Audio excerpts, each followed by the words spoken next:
मनाली का रहस्य 1990। हिमालय की वादियों में बसा मनाली 1990 का साल। चार दोस्त अनिरुद्ध, मीनाक्षी, राजवीर और आयशा। उनकी जिंदगी हंसी खुशी के गानों से भरी, लेकिन पहाड़ों की छांव में छिपा था एक खौफनाक राज जो बदलने वाला था उनकी दोस्ती को हमेशा के लिए। पात्र परिचय। अनिरुद्ध, बंगाली, बुद्धिमान, शांत, रहस्यों को सुलझाने का शौक, डरने में नहीं मानता। मीनाक्षी, तमिल, साहसी, स्वतंत्र, हंसमुख, हर मुश्किल का सामना हंसते हुए करती है। राजवीर, पंजाबी, मस्तीखोर, जिंदगी से भरपूर, थोड़ा डरपोक, दोस्तों के लिए कुछ भी करने को तैयार। आयशा, कश्मीरी, विद्या प्रेमी, धार्मिक, अंतर्ज्ञान मजबूत, अदृश्य शक्तियों को मानती है। पहाड़ों का खौफनाक बुलावा। मनाली की खूबसूरती में चारों दोस्त खोए हुए थे। तभी एक शाम अनिरुद्ध ने उन्हें बताया एक रहस्यमय जंगल के बारे में, जहां से कभी कोई लौटा नहीं। डर और उत्सुकता के मिश्रण में अगले दिन वो सब जंगल की ओर चल पड़े। जंगल के अंधेरे में खतरा। घने जंगल में सूरज की किरणें भी रास्ता भूल गई थी। एक अजीब सा सन्नाटा हवा में घुला था, जिसे सिर्फ पत्तियों की सरसराहट तोड़ती थी।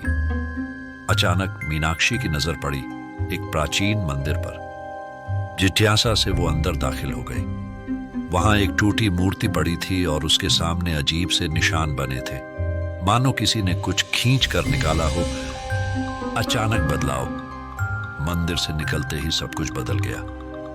आसमान काला हो गया, हवा ठंडी हो गई और एक अजीब सी हंसी उनकी रीढ़ की हड्डियों में कंपन पैदा कर रही थी।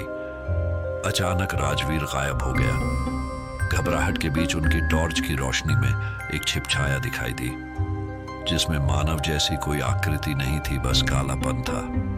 एक भयानक ठंडा कालापन। डर से लड़ाई और दोस्ती की ताकत। डर के साए में भी दोस्ती की आग नहीं बुझी।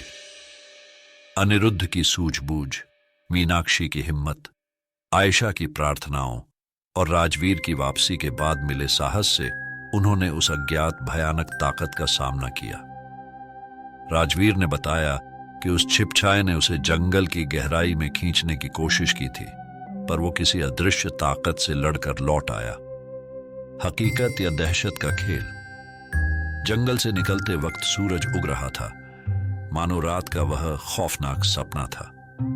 मगर उनकी जिंदगियां हमेशा के लिए बदल चुकी थी। राजवीर कभी वही हंसमुख लड़का नहीं रहा। उनके दिमाग में सवाल घूम रहे थे। वो काला साया सच था या उनके डर का खेल? मंदिर के निशान क्या थे? वो हंसी किसकी थी? क्या वो भयानक ताकत उन्हें दोबारा ढूंढेगी? कहानी यही नहीं खत्म होती। कुछ रातें बीत गईं, मगर मनाली की खूबसूरती अब अनिरुद्ध, मीनाक्षी, आयशा और राजवीर को डराती थी। जंगल के खौफनाक अनुभव ने उनके चेहरों से हंसी छीन ली थी। खासकर राजवीर। वो अक्सर कहीं खोया रहता, कभी कभी रात में चीख उठता और दावा करता कि जंगल उसे बुला रहा है। एक रात आयशा ने सपने में देखा कि जंगल के उसी मंदिर में वो टूटी मूर्ति फिर से खड़ी है और उसकी आंखों से खून बह रहा है। सपने में मूर्ति ने कहा, मेरी रक्षा करो, उस अंधेरे से बचाओ। सुबह होते ही आयशा ने अपना सपना दोस्तों को बताया। उनकी रूह कांप उठी। क्या जंगल का भयानक सच मंदिर की टूटी मूर्ति से जुड़ा था? अगले दिन वो चारों फिर से जंगल की ओर चल पड़े। इस बार उनके इरादे अलग थे। वो जवाब ढूंढना चाहते थे, मूर्ति के पीछे छिपे रहस्य को सुलझाना चाहते थे।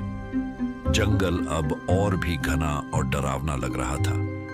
हवा में एक अजीब सी शीतलता थी, मानो कोई उन्हें देख रहा हो। मंदिर तक पहुंचते ही उन्होंने देखा कि वहां कुछ बदलाव था। टूटी मूर्ति गायब थी, उसकी जगह एक ताजा गड्ढा था। गड्ढे के पास खून के धब्बे थे। डर के बावजूद अनिरुद्ध ने हिम्मत दिखाते हुए गड्ढे में उतरने का फैसला किया। मीनाक्षी, आयशा और राजवीर बाहर उसकी रस्सी पकड़े खड़े रहे। कुछ देर बाद गड्ढे के अंदर से अनिरुद्ध की चीख सुनाई दी। रस्सी को खींचा गया, लेकिन उसका वजन पहले से कहीं ज्यादा था। तभी अचानक अंधेरा छा गया और वो हंसी फिर से गूंज उठी, इस बार और भी जोर से, और भी ज्यादा खौफनाक। जब अंधेरा छट गया तो उन्होंने देखा कि रस्सी खाली थी। अनिरुद्ध गायब हो गया था। मीनाक्षी, आयशा और राजवीर सदमे में आ गए। उनके आंसू रुक नहीं रहे थे। वो अपने दोस्त को खो चुके थे, लेकिन सवाल अब भी बाकी थे, अनिरुद्ध को किसने गायब किया? मंदिर का रहस्य क्या था और वो हंसी किसकी थी? आंसू पोंछते हुए उन्होंने फैसला किया कि वो हार नहीं मानेंगे। वो अनिरुद्ध को ढूंढ कर रहेंगे, चाहे इसके लिए उन्हें कितना भी खतरा उठाना पड़े। उनकी दोस्ती की ताकत कम नहीं हुई थी, बल्कि और मजबूत हो गई थी। इस जंगल के भयानक रहस्य को सुलझाना अब उनका मिशन बन गया था। यहां कहानी एक रोमांचक मोड़ लेती है। मंदिर के नीचे अनिरुद्ध को एक गुफा मिलती है, जो किसी प्राचीन सभ्यता के अवशेषों से भरी है। वहां उसे पता चलता है कि जंगल की रक्षा करने वाली एक ताकत थी, जिसे किसी ने कैद कर लिया है। अब अनिरुद्ध को उस ताकत के बारे में जानना है, लेकिन इसके लिए उसे एक खतरनाक परीक्षा से गुजरना होगा। जंगल में रहने वाला एक आदिवासी बूढ़ा उसकी मदद करता है। वो उसे बताता है कि हंसी एक खतरनाक चुड़ैल की है, जो जंगल की आत्माओं को खा जाती है। उसे हराने के लिए एक विशेष अनुष्ठान करना होगा, जिसके लिए दुर्लभ जड़ी बूटियों की जरूरत है। वहीं दूसरी तरफ आयशा को सपने में फिर से मूर्ति दिखाई देती है और वो उसे एक पहेली बताती है, जिसे सुलझाने पर ही अनिरुद्ध बच सकता है। आध्यात्मिक आयाम। आयशा को बार बार सपने आते हैं, जहां मूर्ति उन्हें प्राचीन मंत्र जपने का निर्देश देती है। उन्हें यकीन होता है कि मंत्र जपने से अनिरुद्ध वापस आएगा और जंगल का रहस्य उजागर होगा। तीनों दोस्त मिलकर उस प्राचीन मंत्र का अर्थ सुलझाने और जप करने का प्रयास करते हैं। मंत्र उन्हें जंगल की गहराई में एक छिपी झील तक ले जाता है, जो अलौकिक शक्तियों से युक्त है। वहां उन्हें एक दुर्लभ पुष्प खिलता मिलता है, जो मंत्र की पूर्णता के लिए जरूरी है। पुष्प को लेने पर उन्हें एक परीक्षा से गुजरना पड़ता है, जहां उन्हें अपने डर और कमजोरियों का सामना करना होता है। परीक्षा पास करने पर पुष्प खिलता है और जंगल में एक दिव्य ऊर्जा जागृत होती है। ये ऊर्जा जंगल के प्राचीन रक्षक को जगा देती है, जो अंधेरे की ताकत से लड़ता है और अनिरुद्ध को बचा लेता है। अतीत से जुड़ाव। अनिरुद्ध के गायब होने के बाद तीनों दोस्त जंगल की खोज करते हुए एक गुफा पाते हैं। गुफा में प्राचीन चित्रकारी उन्हें बताती हैं कि यह मंदिर किसी शक्तिशाली राजा का अंतिम विश्राम स्थल है। राजा ने जंगल की रक्षा के लिए एक शक्तिशाली ताबीज पहना था, जिसे अब कोई अज्ञात शक्ति चुराना चाहती है। दोस्तों को पता चलता है कि अनिरुद्ध को गुफा के भीतर ही कैद कर लिया गया है, क्योंकि वह अनजाने में उस ताबीज का वारिस बन गया है। उन्हें गुफा के भीतर छिपे जालों और पहेलियों को पार करना होता है, जिसके बाद उन्हें एक भयानक राक्षस का सामना करना पड़ता है। राजा की आत्मा उन्हें राक्षस को हराने में मदद करती है और ताबीज अनिरुद्ध को मिल जाता है। वह न केवल आजाद हो जाता है, बल्कि जंगल की रक्षा भी करने में सक्षम हो जाता है। वैज्ञानिक रहस्य। जंगल की गहराई में स्थित एक गुप्त सरकारी प्रयोगशाला का रहस्य उजागर होता है। वे लोग जंगल की आत्माओं का अध्ययन कर रहे होते हैं और उनका अंधेरे उद्देश्यों के लिए इस्तेमाल करना चाहते हैं। अनिरुद्ध गलती से उनकी प्रयोगशाला में फंस जाता है। दोस्तों को उसे बचाने के लिए वैज्ञानिकों की जटिल तकनीक को समझना होता है और उसका इस्तेमाल अपने पक्ष में करना होता है। कहानी का अंत इस बात पर निर्भर करता है कि दोस्त प्रयोगशाला को नष्ट करते हैं या उसे नियंत्रित करने का तरीका खोज लेते हैं। आयशा को बार बार सपने आने लगे। प्राचीन मंत्र, झील की छिपी ऊर्जा, दुर्लभ पुष्प और परीक्षा, ये सब तत्व उसे किसी हल की ओर इशारा कर रहे थे। तीनों दोस्त मिलकर जंगल की गहराई में उतरे, जहां मानचित्र से मिली गुफा उन्हें एक जादुई झील तक ले गई। वहां पुष्प की सुरक्षा में एक बूढ़ा साधु बैठा था। पुष्प को लेने की इजाजत मांगने पर साधु ने कहा, परीक्षा कठिन है युवा मित्रों, क्या तुम अपनी आत्माओं को अंधेरे के सामने खड़ा करने के लिए तैयार हो? बिना हिचकिचाहट के उन्होंने स्वीकृति दी। परीक्षा एक एक करके सामने आई। मीनाक्षी को अपने गौरव को त्याग कर विनम्रता स्वीकारनी पड़ी। राजवीर को अपने डर पर विजय हासिल कर मजबूत बनना पड़ा। अनिरुद्ध को खोने के दुख से ऊपर उठकर उम्मीद का दीपक जलाना पड़ा। हर चुनौती के साथ वे खुद को बदलते हुए महसूस कर रहे थे। आखिरी परीक्षा में उन्हें जंगल के दुखद अतीत को देखना पड़ा। लालच और अज्ञानता ने इस खूबसूरत वन को कैसे तबाह किया, कैसे प्राचीन संरक्षक को कैद किया गया, सब कुछ उनके सामने आया। आंसुओं के साथ उन्होंने जंगल से माफी मांगी और वादा किया कि वे उसकी रक्षा करेंगे। तभी झील में दिव्य ऊर्जा जाग उठी। पुष्प खिल गया और साधु के निर्देश पर उन्होंने प्राचीन मंत्र का पूरा जाप किया। मंत्र की गूंज से जमीन कांप उठी, पेड़ झूम उठे और अंधेरा धीरे धीरे पीछे हटने लगा। एक शक्तिशाली आभा जंगल को ढकने लगी और जमीन से उठकर एक महान योद्धा का रूप धारण कर लिया। वह जंगल के प्राचीन संरक्षक था जिसे अब मुक्ति मिल गई थी। योद्धा ने बताया कि मंदिर के नीचे कैद अंधेरा एक शक्तिशाली जादूगर है जो जंगल की आत्माओं को खाकर ताकत पाना चाहता था। उसने अनिरुद्ध को बंदी बना लिया था क्योंकि उसमें जंगल की रक्षा करने की क्षमता थी। दोस्तों के सामने अब दो रास्ते थे, या तो योद्धा के साथ जाकर जादूगर से लड़े या अनिरुद्ध को किसी तरह छुड़ाकर भाग जाएं। दोनों विकल्प कठिन थे, लेकिन उन्होंने जंगल की रक्षा करने का वादा किया था, इसलिए उन्होंने जादूगर से लड़ने का फैसला किया।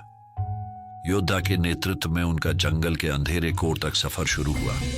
रास्ते में उन्हें खतरनाक जीवों का सामना करना पड़ा, जटिल पहेलियों को सुलझाना पड़ा और अपने डरों से एक बार फिर जूझना पड़ा।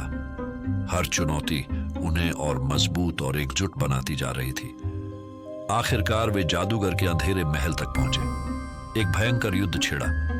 जादूगर शक्तिशाली था, लेकिन योद्धा का अनुभव और दोस्तों की दृढ़ता उसका मुकाबला करने में सफल रही।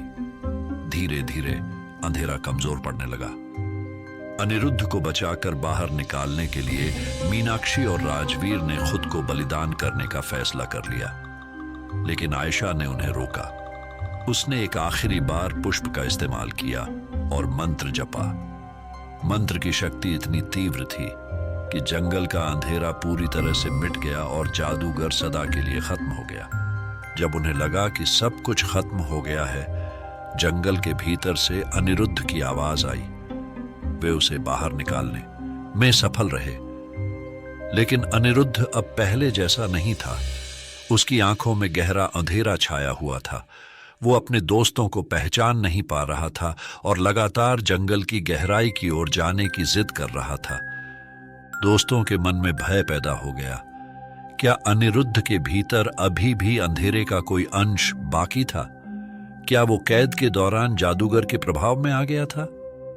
उनके दोस्त को वापस पाने के लिए और जंगल के सच्चे रहस्य को उजागर करने के लिए अब उन्हें एक नए रहस्यमय सफर पर निकलना पड़ता है। अनिरुद्ध को ठीक करने के लिए उन्हें जंगल की आत्माओं से संपर्क करना पड़ता है, प्राचीन अनुष्ठान करना पड़ता है या किसी रहस्यमय प्राणी की मदद लेनी पड़ती है। जंगल की गहराई में उन्हें एक गुप्त शहर मिलता है जो प्राचीन जादू से जुड़ा हुआ है और इस रहस्य को सुलझाने में अहम भूमिका निभाता है। कहानी में एक नया किरदार सामने आता है जो जंगल का संरक्षक होने का दावा करता है, लेकिन उसकी असली मंशा कुछ और ही होती है। दोस्तों को पता नहीं चलता कि किस पर भरोसा करें। अंत में उन्हें एक ऐसा फैसला लेना पड़ता है जो न केवल उनकी दोस्ती बल्कि पूरे जंगल के भविष्य को बदलकर रख सकता है। अनिरुद्ध की खोई यादों को वापस लाने की खोज उन्हें जंगल के दिल में और गहराई तक ले गई। अजीबोगरीब चमकती जमीन पर उगे इंद्रगोप, गुफाओं की भूल भुलैया और मंत्रों से बोले पेड़ों से गुजरते हुए वे एक ऐसे पर्वत के सामने पहुंचे जो मानो आसमान को छू रहा था। किंवदंतियों के अनुसार इसके शिखर पर जंगल की आत्मा का वास था। आत्मा से बात करने के लिए तीनों को पर्वत पर चढ़ना पड़ा, लेकिन रास्ता आसान नहीं था। उन्हें हर कदम पर चुनौतियों का सामना करना पड़ा। मीनाक्षी को अपने अहंकार को त्याग कर सहयोग का महत्व सीखना पड़ा। राजवीर को भेड़ियों के झुंड का सामना करते हुए अपने डर पर काबू पाना पड़ा और आयशा को प्राचीन जंगल भाषा को समझना पड़ा। कड़ी मेहनत के बाद वे शिखर तक पहुंचे। वहां उन्हें एक झील मिली जो चांदी जैसी चमक रही थी। झील के बीच में एक शक्तिशाली उपस्थिति महसूस हो रही थी। आयशा ने प्राचीन भाषा में प्रार्थना शुरू की और धीरे धीरे झील से एक स्त्री का रूप प्रकट हुआ। वह जंगल की आत्मा थी जिसने उन्हें आशीर्वाद दिया और बताया कि कैसे जादूगर ने अनिरुद्ध के मन में भ्रम पैदा कर उसका इस्तेमाल जंगल की ऊर्जा चुराने के लिए करना चाहता है। अनिरुद्ध को बचाने के लिए उन्हें एक खतरनाक अनुष्ठान पूरा करना था। जंगल की आत्मा ने उन्हें बताया कि वे पूर्णिमा की रात जंगल के चारों दिशाओं में स्थित प्राचीन मंदिरों में 4 पवित्र फल चढ़ाएं। ये फल उनकी दोस्ती, साहस, विनम्रता और ज्ञान का प्रतीक थे। पूर्णिमा की रात भारी वर्षा और तेज हवाओं के बीच वे चारों मंदिरों की ओर दौड़े। रास्ते में उन्हें जादूगर के भेजे जंगली जीवों और अंधेरे के जादू से भरा सामना करना पड़ा, पर वे हार नहीं माने। मीनाक्षी ने अपनी चतुराई से बाधाओं को पार किया। राजवीर अपने साहस से राक्षसों से लड़ा। आयशा ने अपने ज्ञान से अंधेरे जादू को तोड़ा और अनिरुद्ध की यादों को जगाने के लिए हताश प्रार्थना की। आखिरकार उन्होंने सभी फलों को मंदिरों में चढ़ा दिया। एक तेज रोशनी जंगल को प्रकाशित करने लगी और जादूगर का महल कांपने लगा। अनिरुद्ध की आंखों से अंधेरा हट गया और उसने अपने दोस्तों को पहचान लिया। एक साथ उन्होंने अपनी शक्तियों को मिलाकर जादूगर को हमेशा के लिए खत्म कर दिया। सूरज निकलते ही जंगल एक बार फिर से हरा भरा और शांत हो गया। जंगल की आत्मा ने उनकी बहादुरी की सराहना की और उन्हें आश्वासन दिया कि जंगल अब सुरक्षित है। दोस्तों ने अपने अनुभवों से बहुत कुछ सीखा। उन्होंने दोस्ती की ताकत, अपनी कमजोरियों को मात देने का महत्व और प्रकृति के संरक्षण का पाठ सीखा। लेकिन कहानी यहीं खत्म नहीं हुई। जब वे लौटने लगे तब अनिरुद्ध ने पीछे मुड़कर जंगल की तरफ देखा और कहा, मुझे ऐसा लगता है कि मेरा सफर अभी खत्म नहीं हुआ है। जंगल मुझसे कुछ कह रहा है। उसकी आंखों में एक रहस्यमय चमक थी, मानो जंगल का कोई अपरिचित अध्याय उसका इंतजार कर रहा था। देखिए दोस्तों, ये थी आज की कहानी। अगर आपको पसंद आए और आप ऐसी ही भूतिया कहानियां सुनना चाहते हैं तो हमारे चैनल भूतिया एहसास को लाइक, कमेंट और सब्सक्राइब जरूर करें। और अगर आप इस कहानी का पार्ट 2 भी चाहते हैं तो हमें कमेंट करके बताएं। हम फिर बहुत जल्द आपके लिए इस कहानी का पार्ट 2 भी लेकर आएंगे। मिलते हैं फिर अगली भूतिया कहानी में। तब तक के लिए ख्याल रखें और मजे करें।